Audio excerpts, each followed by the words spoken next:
Ao ouvirem dizer que Jesus havia deixado os saduceus sem resposta, os fariseus se reuniram. Um deles, perito na lei, o pôs à prova com essa pergunta: Mestre, qual é o maior mandamento da lei? Respondeu Jesus: Ame o Senhor, o seu Deus, de todo o seu coração, de toda a sua alma e de todo o seu entendimento. Este é o primeiro e maior mandamento. E o segundo é semelhante a ele: ame o seu próximo como a si mesmo. Desses dois mandamentos dependem toda a lei e os profetas. Estamos estudando o sistema de valores de Jesus Cristo e hoje falaremos sobre o valor que Cristo deu ao amor. O texto que acabamos de ler é mais um exemplo de como Jesus valorizou o amor. Já falamos que Jesus mostrou que valorizava o amor através do seu próprio exemplo, mas não foi apenas através do seu exemplo que o ensino de Jesus valorizou o amor. A lei de Moisés possui cerca de 500 mandamentos e, no tempo de Jesus, existiam outras centenas de mandamentos que os judeus criaram a partir da lei de Moisés, todos compilados no Talmud. Um dos doutores da lei aproximou-se de Jesus, conhecedor destas leis todas, e lhe fez uma pergunta: Mestre, qual é o maior mandamento da lei? Jesus foi direto ao responder: ame o Senhor, o seu Deus, de todo o seu coração, de toda a sua alma e de todo o seu entendimento. Esse é o primeiro e maior mandamento, e o segundo é semelhante a ele: ame o seu próximo como a si mesmo. Jesus continuou fazendo um comentário: desses dois mandamentos dependem toda a lei e os profetas. Em outras palavras, Jesus resumiu toda a lei e os profetas e todo o Velho Testamento nesses dois mandamentos: ame a Deus e ame ao seu próximo como a você mesmo. Os 10 mandamentos são um resumo das centenas de mandamentos dividido em 2 tábuas. Na primeira estavam 4 mandamentos referentes ao relacionamento com Deus. E na segunda, 6 mandamentos referentes ao relacionamento com o homem com o homem, né? O relacionamento do homem com o homem. Jesus resumiu os mandamentos da primeira tábua com: ame o Senhor, o seu Deus, de todo o seu coração, de toda a sua alma e de todo o seu entendimento. E resumiu os mandamentos da segunda tábua com: ame o seu próximo como a si mesmo. Jesus está dizendo com esta passagem que o amor cumpre toda a lei. O amor, em outras palavras, sintetiza todos os mandamentos do Velho Testamento. Isso dá ao amor um valor tremendo. Este foi o ensino de Jesus que o apóstolo Paulo interpretou da seguinte maneira: o amor não pratica o mal contra o próximo. Portanto, o amor é o cumprimento da lei. O amor cumpre a lei que governa o relacionamento que temos com o próximo. E, é claro, o mesmo se refere ao nosso relacionamento com Deus. Jesus afirmou: quem tem os meus mandamentos e lhes obedece, este é o que me ama.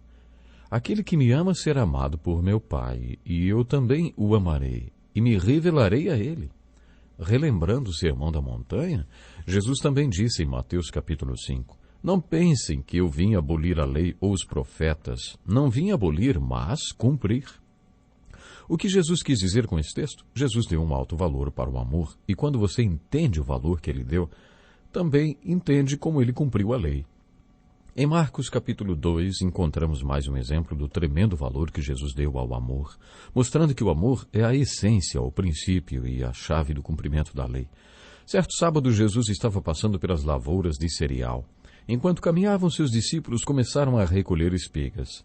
Os fariseus lhe perguntaram: olha, por que eles estão fazendo o que não é permitido fazer no sábado? Ele respondeu: vocês nunca leram o que fez Davi quando ele e seus companheiros estavam necessitados e com fome? Nos dias do sumo sacerdote Abiatar, Davi entrou na casa de Deus e comeu os pães da presença.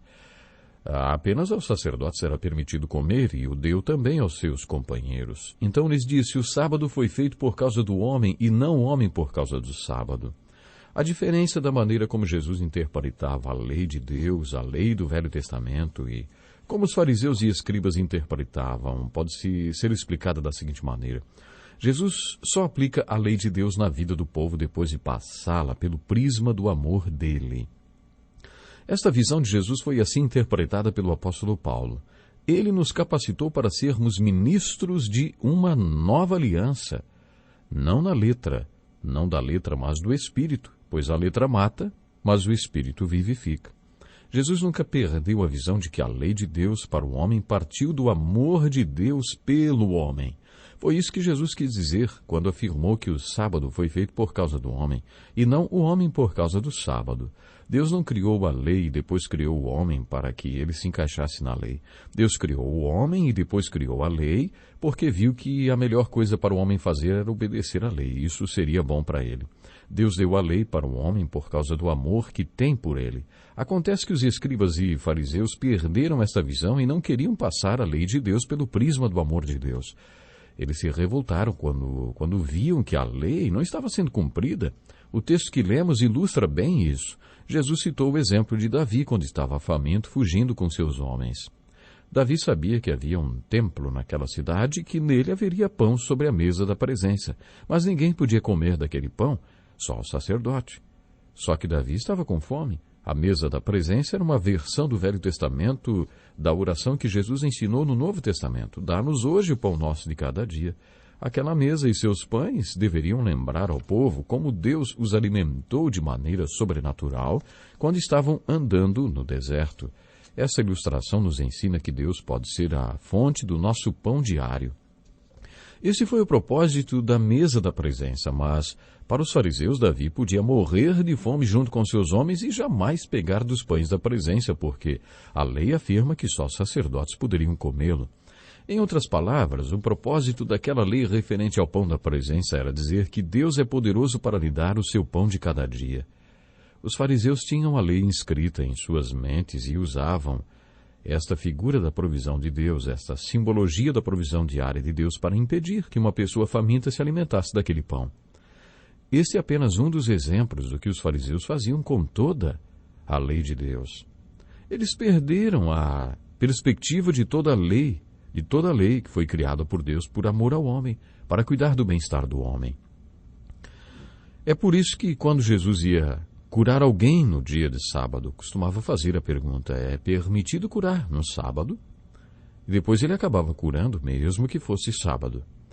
É fácil ser dirigido pela lei e perder a visão de que ela foi dada por Deus por causa do seu amor pelo homem. Por isso, se entendermos o propósito da lei, entenderemos que o amor de Deus cumpre a lei. Quando Jesus disse: desses 2 mandamentos dependem toda a lei e os profetas, ele estava falando que o amor cumpre a lei. Por isso, simplesmente ame a Deus com todo o seu ser e ao seu próximo como a si mesmo, e você terá cumprido a lei. No capítulo 22 de Mateus, Jesus afirmou que estes 2 mandamentos sintetizam todo o significado da lei. Em outro texto de Mateus, capítulo 5, dos versículos 17 a 20, Jesus falou como ele cumpriria a lei. Jesus disse que todo aquele que realmente entender o seu ensino vai cumprir cada um dos mandamentos encontrados na lei. Ao mesmo tempo, ele também falou que todo aquele que entender o propósito e o espírito da lei também entenderá que como o amor cumpre a lei. Esta é a verdade. Jesus afirmou que aquele que o segue, entende o seu ensino, será melhor cumpridor da lei do que os fariseus e os mestres da lei. A letra mata, mas o Espírito vivifica, afirmou o apóstolo Paulo. Jesus também pensava assim. Deixe-me fazer uma pergunta. Você é capaz de confessar o mesmo valor que Jesus deu ao amor, não apenas amando pessoas individualmente, mas também amando as multidões com todas as suas necessidades? Imagine quantas necessidades há no meio da multidão. Quantas necessidades há na multidão que vive à sua volta? Será que em nossos relacionamentos damos ao amor o mesmo valor que Jesus deu? O amor de Jesus é incondicional. Devemos ter em nossas mentes e corações o mesmo tipo de amor descrito por Paulo na primeira carta aos Coríntios, capítulo 13. Nesse capítulo, o capítulo do amor, Paulo dá a definição real e exata do amor de Jesus. Devemos valorizar o amor no nosso ensino, compreensão e teologia pessoal, porque do amor depende toda a lei. Será que quando você aplica a lei de Deus na vida das pessoas, você não faz isso fazendo julgamentos e talvez sem amá-las? Ou você passa a lei de Deus pelo prisma do amor dele antes de aplicá-la aos outros? É assim que você confessa o valor que Jesus Cristo deu ao amor. Ou seja, amando incondicionalmente todas as pessoas com quem você se relaciona, com a compreensão de que a lei veio do coração de Deus, cheio de amor pelo homem. Antes de impor a lei de Deus para alguém, faça você mesmo a seguinte pergunta: qual é o propósito deste princípio da lei? Será que, ao aplicar esta lei, não estarei sendo como o fariseu que deveria ser saciado da fome ao invés de ignorá-la? Será que passei este mandamento pelo prisma do amor de Deus antes de impô-lo? Sabe, nós olhando para a história, vemos muitas pessoas que aprenderam a amar de verdade. Temos muitos exemplos. Você lembra de um missionário chamado Hudson Taylor que revolucionou a China, por exemplo? Ele foi para a China e começou a olhar a China com o amor de Deus, pelo prisma do amor. Na verdade, de início ele queria impor algumas regras, mas depois um dia o Espírito Santo falou com ele e disse: não é assim. Não precisa impor essas regras. Seja como eles aqui, viva, vista-se como eles, mostre amor. E então ele começou a conquistar chineses para o amor de Jesus Cristo através da sua maneira de ser. Ele passou a entender pelo prisma do amor. Isso é algo muito real e muito sério. Que Deus nos ajude que possamos também ter o mesmo amor atuando em nossa vida, o amor de Jesus. Pergunto para você, meu amigo, você confessa que o amor tem para você o mesmo valor que tinha para o Senhor Jesus? Isto é algo muito sério e a minha oração nesse finalzinho de programa é: Deus, faça com que cada ouvinte possa ter e viver o teu amor, porque desta forma vamos conquistar muitos que estão no meio da multidão à nossa volta, estão carentes, famintos. Deus abençoe você, meu ouvinte, e até o próximo programa.